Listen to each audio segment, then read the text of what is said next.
Hallo und herzlich willkommen zurück zu einem neuen Cash Shop Live Universe Video. Ja, ihr habt richtig gehört, Cash Shop Live Universe. Heute gucken wir uns die besten Items an für 11.500 F-Coin und dann nochmal für 23.000 F-Coin. Das ist quasi, also wir haben letztes Mal angeguckt, das $50 Bundle. Heute gucken wir uns $100 an und $200. Und ich denke, jeder, der mehr als 200 investiert, sage ich mal, die meisten von diesen Leuten werden wahrscheinlich bereit sein, so viel auszugeben, wie es eben sein wird, sein soll, sein muss. Ich denke mal, irgendwann macht es ja keinen Sinn mehr, noch weitere Gruppen hinzuzufügen. Ich habe es jetzt mal auf 200 begrenzt. Weiterhin Fokus auf den Main Character natürlich. Mit 2 Chars gehen wir jetzt mal standardmäßig davon aus. Wobei mit 8 Chars ändert sich eigentlich nichts, weil mit 8 Chars casht man eigentlich auch nur für den Main Character und die Leecher sind halt die Leecher. Würde ich nie anders machen, ehrlich gesagt. Ich würde immer alles eigentlich für den Main Character ausgeben. Einzige Ausnahme bei 2 Chars wäre sowas wie Blinkwing of Madrigal / Return Town Scroll für Job Quests, aber ansonsten eigentlich wirklich alles für den Main Character. Genau. Wir gehen jetzt nicht nochmal alles durch, das haben wir im letzten Video gemacht. Also wer nochmal eine grundsätzliche Analyse des Cash Shops haben möchte, was die besten Items sind, das ist alles das, was hier oben steht. Da kann sich nochmal das letzte Video angucken, da habe ich sehr, sehr, sehr ausführlich darüber geredet. Heute geht es wirklich um die Erweiterung dieser besten Kombi für 5.625 F-Coin. Da war unser Endresultat dann 5.622, also 3 F-Coin übrig. Und dann haben wir heute das beste Kombi für 11.500 F-Coin. Hier kommen wir auf ein Gesamt von 11.492, also es bleiben 8 F-Coin übrig. So. Ja, wie ich gesagt habe, ist es eine Erweiterung. Das heißt, wir haben eigentlich mehr oder weniger das gleiche wie letztes Mal. Nur halt nochmal ein bisschen aufgestockt. Vor allem was die Power-Ups und Amplis angeht, haben wir ein bisschen dazugelegt. Und wir haben mehr von den Bundles mit drinnen. Hier will ich nochmal klarstellen, weil es wahrscheinlich, kann ich mir schon sehr gut vorstellen, dass sich jetzt jemand denkt, hä, hier hast du jetzt alle von diesen Beginner-Packages drin. Aber hast du dich letztes Mal gesagt, aber da sind doch immer doppelte Pets und so weiter drin. Ich habe letztes Mal gesagt, das ist vor allem für Low-Budget-Spieler, also für Leute, die eben deutlich weniger als 100 Euro bzw. $100 investieren wollen. Also ich sag mal, für alle, die wahrscheinlich weniger als 50 investieren, war das einfach nur der Hinweis, dass man halt überlegt, okay, ich brauche ja nur ein Pad und nur ein Fluggerät theoretisch. Wenn ich mir jetzt all diese Packages hier kaufe, die grundsätzlich alle eine gute Value haben, nicht falsch verstehen, aber dann habe ich halt manche Sachen doppelt und manche vielleicht gar nicht. Und da ging es einfach nur darum, darauf aufmerksam zu machen, dass wenn man halt wirklich nur 10 oder 20 Euro investiert, man sich nicht alle Packages holen kann und man sich dann halt für die bestmöglichste Combo entscheiden sollte. Das war einfach nur so ein Hinweis, also nur so ein allgemeiner. War jetzt nicht so gemeint, dass man nicht alle kaufen kann, weil sie haben alle eine gute Value. Allein was, wir können es nochmal kurz angucken, hier in-game, Limited Package 500 angeht zum Beispiel, habe ich das Beispiel mal aufgemacht. Wir haben allein 300 F-Coin in Upcut Stones und 300 F-Coin in Amplis. Das heißt, das Package ist nur durch diese beiden Sachen bereits 600 F-Coin wert. Dann kriegen wir noch Blinkwing of Madrigal, Refresher Hold Vital Drink und Kitty Doggy. Das heißt, die Kitty Doggy ist rein extra und allein schon durch Upcut Stone und Ampli lohnt sich das schon. Das heißt, dass wir dann 3 Pets am Ende haben oder so, ist egal. Ich meine, es schadet ja auch nicht. Man kann sie einfach auf die Bank legen und irgendwann später aktivieren. Spart man sich ein bisschen Penya mit der Gigglebox, wenn man die Gigglebox noch viel später erst kaufen muss. Ist ja nicht schlimm. Ja? Es tut ja keinem weh, letztendlich. Also sehe ich hier persönlich nicht besonders eng.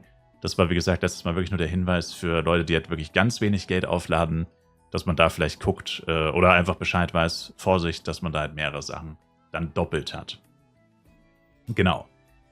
Ja, dann wie gesagt, Limited Package 500, 900, Beginners Package A, Beginner Pass. Das sind all diese Packages, die wir uns beim letzten Mal sehr ausführlich angeguckt haben. Letztendlich kann man die zusammenfassen mit, wie ich es gerade schon gesagt habe, allein durch Amplis, Power Scroll, Upcut Stone sind überwiegend, machen sich diese Sachen schon wett. Hier sticht raus der Beginner Pass. Beim Beginner Pass ist es ein bisschen eine besondere Situation, wobei auch wirklich sehr günstig ist für 500 F-Coin. Man muss erst gewisse Dinge machen. Also man muss irgendwie 3000 Monster töten, ein paar Giants, erste Jobquest, zweite Jobquest und so weiter erledigen, bis man hier wirklich alle Belohnungen bekommt. Aber das sind wirklich, wie es der Name schon sagt, Beginner-Pass, das sind wirklich Beginner-Aufgaben. Also das meiste davon macht man wahrscheinlich am ersten Tag. Das heißt, alle Belohnungen kriegt man in der Regel oder die meisten Belohnungen kriegt man wahrscheinlich innerhalb von wenigen Stunden. Ein paar Belohnungen dauern dann halt vielleicht ein kleines bisschen länger. Für jemanden, der am ersten Tag vielleicht nicht ganz so viel Zeit hat, wird es dann erst am zweiten Tag so sein, dass man alle Belohnungen hat oder die meisten. Aber das ist nichts, was man jetzt irgendwie erst in Wochen oder so bekommt. Das ist wirklich schon sehr zeitnah möglich und hat eine sehr gute Value für 500 F-Coin. Dann hier neu aufgenommen, das hatten wir bei der 5600er Kombi nicht, wie auch ein sehr limitiertes Budget. Habe ich jetzt hier zweimal den Extended Pass reingeballert. Ich habe extra zugeschrieben, entweder April, Mai oder halt Mai, Juni. Haben wir jetzt auch schon im Stream viele Leute gesagt, wie soll man denn den Pass im April fertig schaffen? Das ist ja schon der 24. und so. Also rein theoretisch könnte man ihn fertig schaffen. Es ist rein theoretisch möglich, Level 30 zu erreichen, noch bis zum 30. April. Es ist aber sehr schwierig. Ja, will ich gar nicht sagen, dass das irgendwie einfach wäre. Ich sag mal so, 99% werden es nicht schaffen. Die meisten werden wahrscheinlich zwischen 20 und 25, wenn man sehr viel spielt, werden die meisten wahrscheinlich so rauskommen.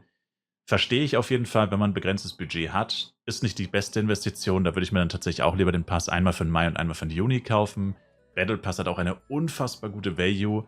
Hier ähnlich wie beim Beginner Pass, ein bisschen schlechter als beim Beginner Pass, dass man halt die Belohnungen wirklich erst über eine längere Zeit bekommt. Deswegen habe ich ihn jetzt hier auch nur zweimal reingepackt, weil wir wollen ja wirklich einen sehr guten Serverstart haben. Das heißt, nicht allzu viel F-Coins schon für die langfristige Zukunft verplanen, sondern hier uns schon auf den Start fokussieren. Deswegen nur 2 Pässe. Theoretisch könnte man den sich natürlich auch 6-mal kaufen, aber dann ist halt das meiste von dem Geld nur für Battle Pass drauf. Also dann geht das meiste von dem Geld nur für Battle Pass drauf, den man erst in ein paar Monaten aktiviert. Das ist dann natürlich schon etwas nicht mehr so gut.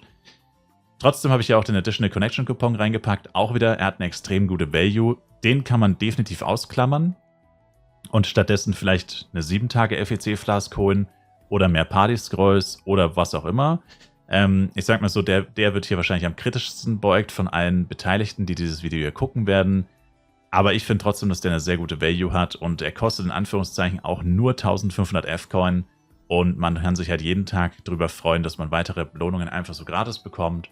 Und ja, also ich finde schon, dass es sich lohnt, aber kann man, wie gesagt, hier, also ich würde sagen, von allen Sachen, die hier mit drin stehen, ist das umstrittenste. Darüber kann man auf jeden Fall reden. Dann 12-mal Blinkwing of Madrigal Return Town. Das ging sich leider nicht anders aus. Es ist jetzt nicht so, dass ich unbedingt 12 Stück kaufen wollen würde, wobei ich nach wie vor der Meinung bin, vor allem Return Town hat einen großen Nutzen. Ein paar ungebundene Blinkwing of Madrigal für den zweiten Chart zu haben, ist definitiv worth it. Also mindestens 3 oder 4 braucht man für die Job-Quest. Also dafür kann ich es nur dringend empfehlen.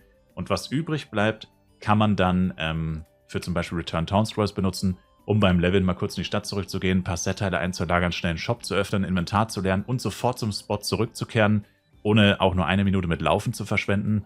Also finde ich, hat eine sehr gute Value. Davon sollte man immer ein paar parat haben.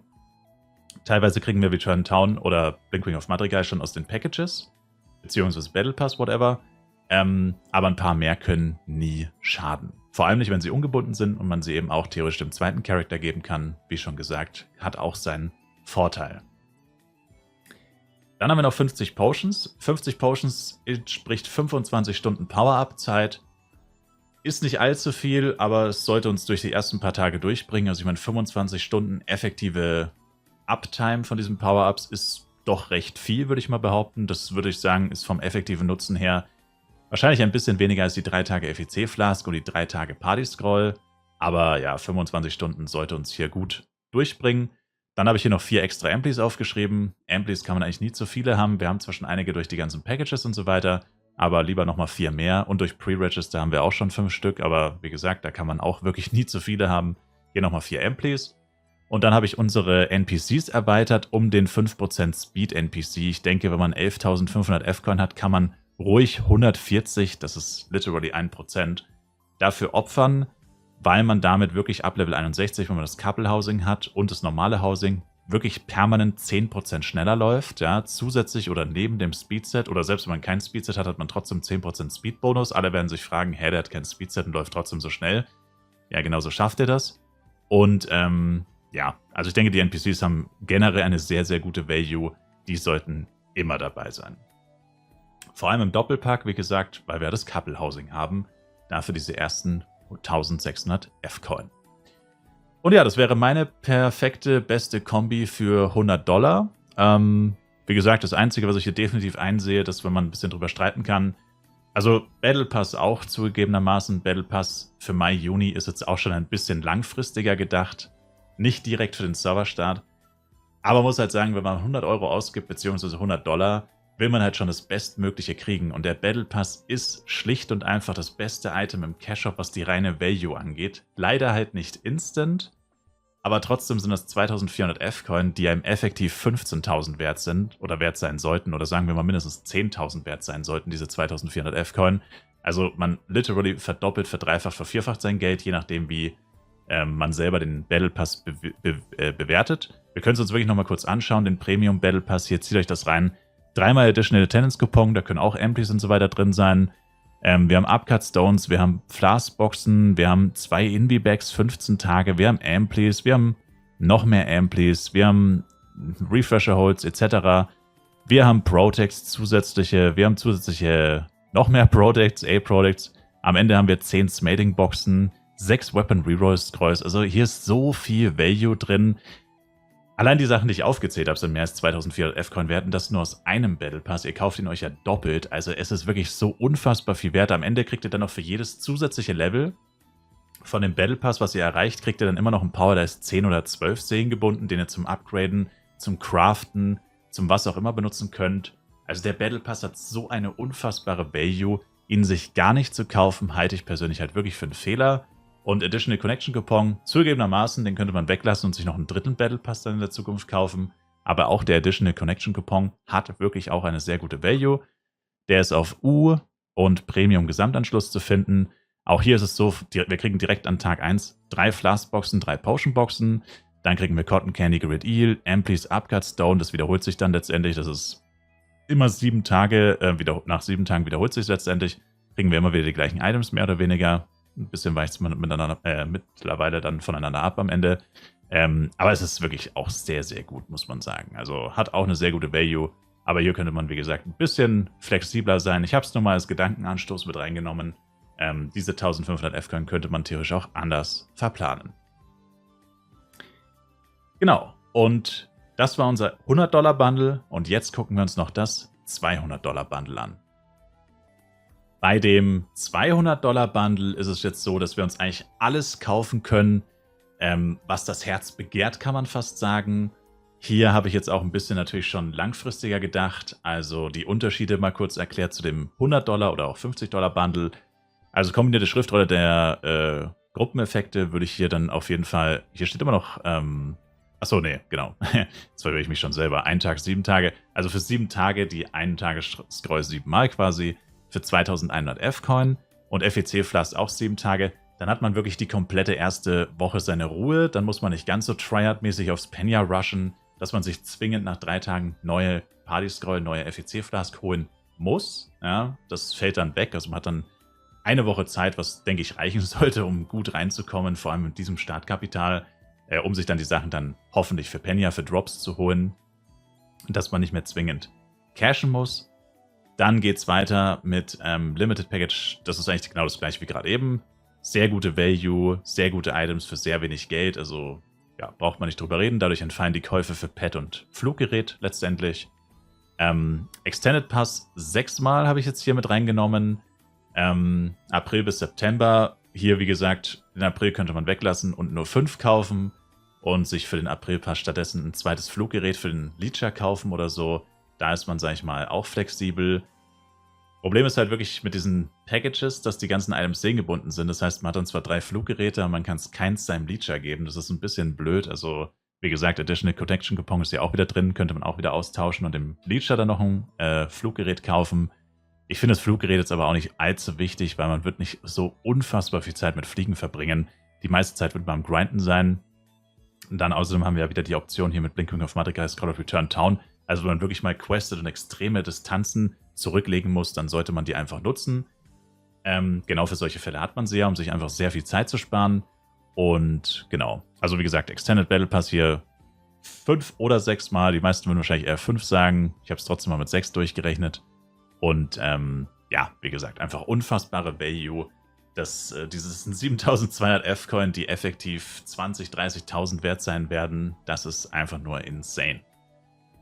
Dann, was hier neu ist, ist diese Fraktion hier. Wir haben jetzt hier natürlich richtig fett die Möglichkeit, Power-Ups aufzustocken, was wir vorher nicht wirklich hatten. Weil vorher hatten wir immer das Problem, diese ganzen Bundles und Packages und Party-Scrolls und so weiter, das schluckt alles schon so viel Geld, dass da wirklich nur noch Restbeträge übrig bleiben, so ein paar 100 F-Coin, die man wirklich nochmal für einzelne Power-Ups ausgeben kann. Hier ist es das erste Mal so, dass wirklich ein großer Teil auch nur für Power-Ups zusätzlich ausgeht. Ich habe jetzt die Position Potions und Upcuts zusammengenommen. Keine Ahnung warum, ehrlich gesagt, aber ja, hätte man auch eine neue Zeile machen können. Ist egal. 110 Potions kosten 1100 F-Coin, 30 Upcut Stones kosten 900, ergibt 2000, 25 Empties sind 2500. Und dann würde ich hier sagen, vor allem für den Anfang, also vor Level 60 sind diese 20 Stat Flasks sehr gut. Die werden immer schlechter, diese 20 Stat Flasks. Die verlieren irgendwann recht stark an Bedeutung.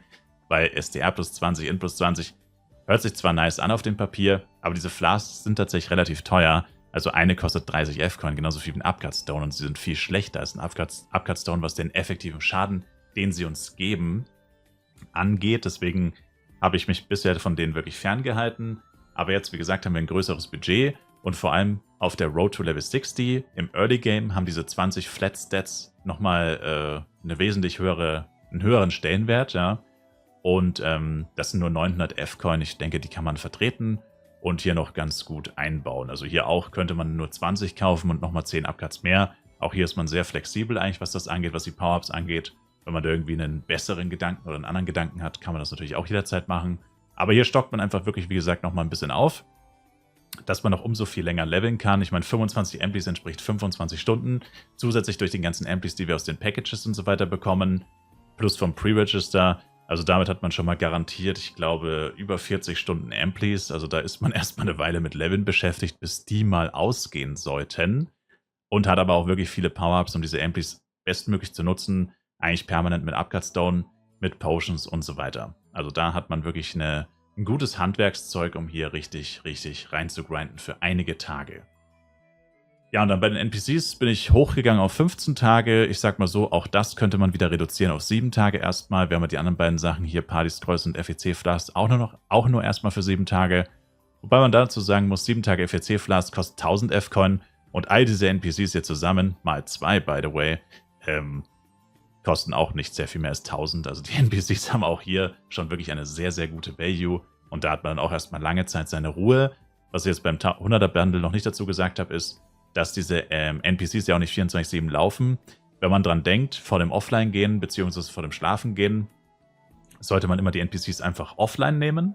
Das heißt, man kann die einfach abbauen sozusagen, deplatzieren und dann erst, wenn man weiter grindet, wieder platzieren. Das heißt, diese 15 Tage kann man wahrscheinlich locker auf knappen Monat strecken. Also ich denke mal nicht, dass die meisten Leute 15 Tage durchzocken werden. Also hoffe ich mal. Und von dem her wird da auch noch sehr viel Zeit gespart. Und man hat da einfach seine Ruhe und muss die nicht alle paar Tage oder schon nach ein paar Tagen auch wieder neu kaufen. Also man kann damit dann auch vielleicht ein kleines bisschen verschwenderischer umgehen. Würde ich zwar unbedingt nicht empfehlen, aber ich weiß, die Leute sind faul und werden das wahrscheinlich nicht immer machen mit dem Deplatzieren. Aber ja, letztendlich war das auch nur noch einmal eine Erweiterung von dem 100er Bundle, was wir eh schon hatten. Und das alles ist halt unter Vorbehalt, sag ich mal. Sobald man $100 casht, hat man die Möglichkeit, wie gesagt, diese speziellen Bundles, die habe ich hier oben auch irgendwo erwähnt, glaube ich. Genau, spezielle zeitlich begrenzte Bundles, Inhalt variiert. Die sind halt wirklich sehr stark. Wir können hier nochmal kurz gucken, was damit genau gemeint ist, für die, die da sich nichts drunter vorstellen können. Ach so, das Wochenende ist vorbei, ne? Ach, verdammt. Es ist kein Wochenende mehr. Die sind nur am Wochenende, diese Bundles, also immer Donnerstag bis Sonntag. Beziehungsweise kann sein, dass wir Freitag 0 Uhr erst im Cash-Shop sind. Ich cache normalerweise nicht. Also, was heißt normalerweise? Ich cache eigentlich gar nicht. Ja, deswegen kenne ich mich da nicht wirklich aus. Aber das sind immer diese Wochenendangebote, kann man sagen. Bin mir jetzt nicht 100% sicher, ob sie Donnerstag-nachmittags oder Freitag 0 Uhr starten. Jedenfalls ist es einfach so, da hat man dann einen 20% Rabatt. Aber diese Bundles sind meistens recht teuer. Also ich glaube, die starten billigstens bei 1000 bis 2000. Und jetzt war es ein G-Product-Bundle am Wochenende. Und ich glaube, die haben 4000, 6000 und 8000 gekostet, diese G-Product-Bundles vom Upgrade-Event. Upgrade-Event wird wahrscheinlich ein bisschen teurer sein als Power-Up-Bundles. Ich denke, die Power-Up-Bundles sind deutlich günstiger. Aber trotzdem werden die wahrscheinlich mindestens im 4-stelligen Bereich sein. Das heißt, für Leute, die jetzt zum Beispiel nur die 50 Euro cashen, $50 cashen, sind diese Bundles nicht sehr, sage ich mal, profitabel, weil man dann auf einiges wahrscheinlich verzichten muss. Und dann hat man halt einfach nur ein Bunch of Upcut Stones oder einen Haufen Amplis und sonst gar nichts. Das ist dann halt ein bisschen eindimensional. Da muss man halt immer noch drauf achten, dass wenn ich jetzt $200 cashe und ich merke, wow, da gibt es ein richtig fettes Ampli-Bundle, 20% günstiger, ja, dann streiche ich hier natürlich die 25 Einzel-Amplis und kaufe mir lieber das Bundle, ne? Ist ja eh klar. Aber da ich nicht predikten kann, was am Donnerstag/Freitag im Cash-Shop sein wird, müssen wir jetzt erstmal vom Standardfall ausgehen, dass es keine Bundles gibt oder so. Und wie gesagt, da muss man halt ein kleines bisschen flexibel bleiben. Oder einfach noch ein bisschen mehr cashen. Oh, wer hat das gesagt? Wer hat das gesagt? Wer hat das gesagt? Genau. Und da halt drauf gefasst sein, dass es gegebenenfalls einfach noch bessere Angebote gibt, die halt aktuell nicht im Cash-Shop sind und halt variieren können, je nachdem, was Scala mit uns vorhat. Und das sollte man einfach im Hinterkopf behalten und da dann entsprechend drauf reagieren. Ja, ich hoffe, euch haben meine Vorschläge gefallen. Ich meine, es ist ja auch wirklich nur eine Empfehlung. Niemand muss das hier kaufen. Ne? Also ich will auch nicht, dass das jemand kauft und sagt, ich habe 1:1 befolgt, was du gesagt hast. Und es hat nicht funktioniert, ich bin nicht der beste Spieler der Welt geworden. Bitte nicht, ja. Also das ist wirklich nur eine Empfehlung, nur eine Hilfestellung.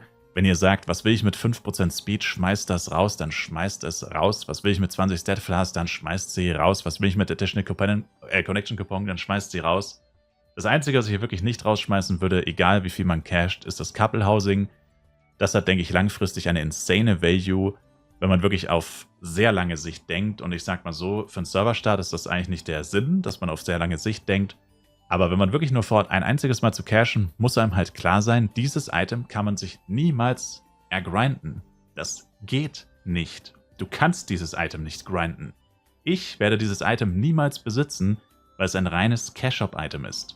Also sofern man das nicht mal irgendwann bei einem Event oder so bekommen kann, worauf ich jetzt nicht unbedingt bauen würde, dass das irgendwann mal, so viel zum Thema langfristig, in einem Event erhältlich sein wird, wirst du dieses Item niemals bekommen und du wirst permanent 5% weniger XP, 5% weniger Drop und 3% weniger PvE-Damage haben für den Rest deines Lebens sozusagen. Jetzt mal übertrieben formuliert. Und das ist halt schon ziemlich heftig, ne? Also das sind 1600 F-Coin, die kann ich euch nur ans Herz legen. Die würde ich hier reinballern. Ähnlich mit den Packages, die sind halt so Mini-Bundles, wie gesagt. Die lohnen sich eigentlich auch immer. Selbst wenn es noch bessere Bundles geben sollte im Cash-Shop, die, wie gesagt, halt ein bisschen teurer sein werden, kann man dann trotzdem nochmal gegenrechnen, ob die Packages hier dadurch wirklich so viel schlechter werden. Also ich denke, Beginner Pass ist außer Frage. Da hast du gleich die 4-fache Value oder so. Und die anderen Packages haben auch eine sehr, sehr gute Value. Ja, und damit war das mein letztes Cash-Up-Video für dieses Jahr zumindest. Ja, ich hoffe, es hat euch gefallen. Und ich habe mich nicht zu sehr blamiert und zu sehr gezeigt, dass ich noch nie gecasht habe. Und damit eigentlich keine Ahnung habe, wovon ich rede. Aber ich würde mich sehr über ein Like, Kommentar, ein Abo von euch freuen. Schaut gerne im Livestream vorbei. Twitch-Link in der Videobeschreibung für tägliche Livestreams. Immer jeden Tag, auch ob FEC oder keine FEC. Vollkommen egal, ich bin immer live. Und wir sehen uns dann. Bis dahin, haut rein, macht's gut und ciao, ciao.